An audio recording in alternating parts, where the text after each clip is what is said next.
Many of you have been asking for this video for a while now, so here it is. My installation and review of Ungoogled Chromium. Some of you might not have ever heard of this program before, so I'll quickly give you a high-level overview of what it is. Ungoogled Chromium is basically a fork of the open source project Chromium, which itself is based on Google Chrome, and that's the browser that we all know, and, well, I guess normies love Google Chrome. Personally, I'm not a huge fan of it. But what Ungoogled Chromium does is it takes that open source Chromium and basically just removes all of Google's spooky BS from it. So gone are the location services, gone are Google's web services, the Google Store, the safe browsing functionality that checks all of your links for you, sends them past a database that Google has to make sure that they're legit, at least by Google standards, so on and so forth. There is still, however, a two-factor authentication module that Google built into Chromium, which the Ungoogled Chromium devs don't seem like they're going to remove, or maybe it's just not possible to actually remove it without breaking things.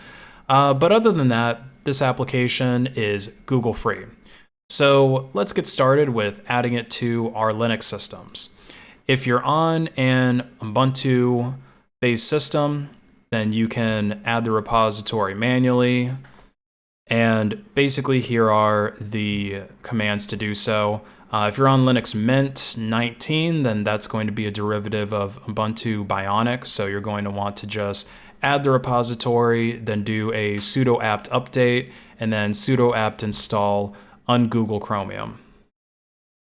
So go ahead and pause the video, do those steps so that you can get your Ungoogled Chromium installed. And this is what it looks like. So it pretty much looks the same as Chromium. It even says Chromium web browser in my application tray, and it has the same icon. But the Google stuff is totally removed. And we can actually verify that by going to the Chrome web store to try to download an extension. It doesn't specifically have to be uBlock Origin. It can be anything.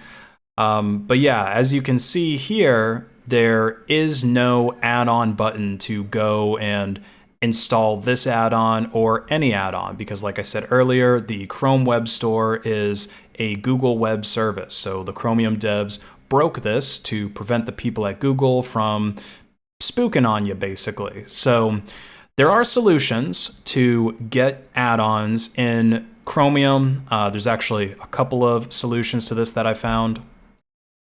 I think the purest way and probably the most legit way would be to go to CRX creator or CRX extractor rather.com, and you just click on this to start for free, and then you copy the URL from whichever add-on it is that you want to add to Ungoogled Chromium, paste it into here, and then you can click download and then click get.crx.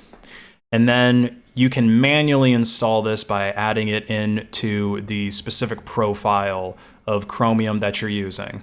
So doing this with Ungoogled Chromium, obviously it does take a few extra steps, but some of us compile our whole damn Linux OS locally, so a few extra steps really ain't nothing but a thing for some big brain Linux users. But another way that you can get your add-ons, which I guess is technically a less pure method because you technically still have to use Google's web service for the initial installation of these, and you have to use Chromium as well, or I guess you could use Google Chrome, but that would be even worse than using Chromium. But if I go into another browser profile, like if I open up this Surf one here, you'll see that I do have add-ons that are already installed, and the reason why is because at first I used to use Chromium, and I use Chromium for a couple of reasons. It's to test some software for my company that I work at. Sometimes I just don't like testing it on my own computer. I'd just rather would use my home desktop setup. I've got multiple monitors. I've got, my nice mechanical keyboard. It's just a bit comfier than the work laptop.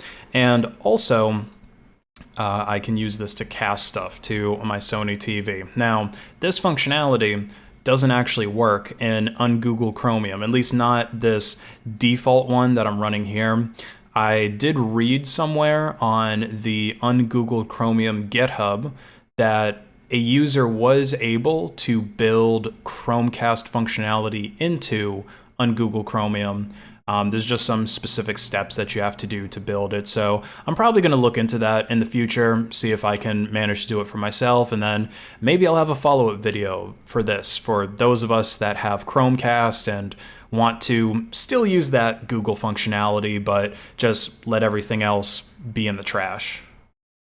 But basically, this browser profile that I have here, the surf profile, this was created in Chromium. And when you uninstall Chromium, I don't even have it on my computer anymore, it doesn't remove your profiles. So those profiles, they stay behind, and everything like your add-ons that you're using, all that jazz is configured in the profile folder. So this might be a better way, depending on how you feel, to get all your add-ons. Just fire up regular Chromium real quick, slap on all the add-ons you want to use, uninstall it, and then go ahead and install Ungoogled Chromium.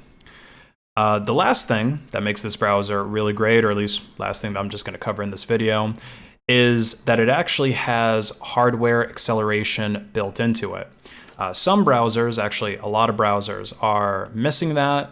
You know, I think Qt Browser is one of them where it just doesn't have hardware acceleration. And if you try to watch a YouTube video, like if I look up, I don't know, like 4K Jets, something like that, where it would, in theory, everyone. Stress this a lot. I'm coming directly to you for ask a quick You're not favor. getting free press, Joe Biden. Will you add your... Okay, so anyway, the 4K Jets, just go ahead and crank that up. So if you were using a browser that didn't have hardware acceleration, then right now you would be having a really bad time because it would be taxing the hell out of your browser. But you can see here, it's not too bad on my system. I mean, I've got a few other background processes that are running, OBS and oh, I actually still have VirtualBox open too. But yeah, you can see that it's not stuttering too much. Like it's able to just function correctly, unlike a browser that didn't have hardware acceleration. So that's a pretty cool thing about Ungoogled Chromium. Glad that they were able to keep that in there without having to rely on some sort of weird Chrome spookiness. So that's it for Ungoogled Chromium. Be sure to leave a like on the video, especially if you're one of the people that has been asking me to make a video about this. I know that there's been a few of you guys out there. And share it with your friends, as well as your enemies, and be sure to subscribe so that you know when new content is being released. Peace out, guys.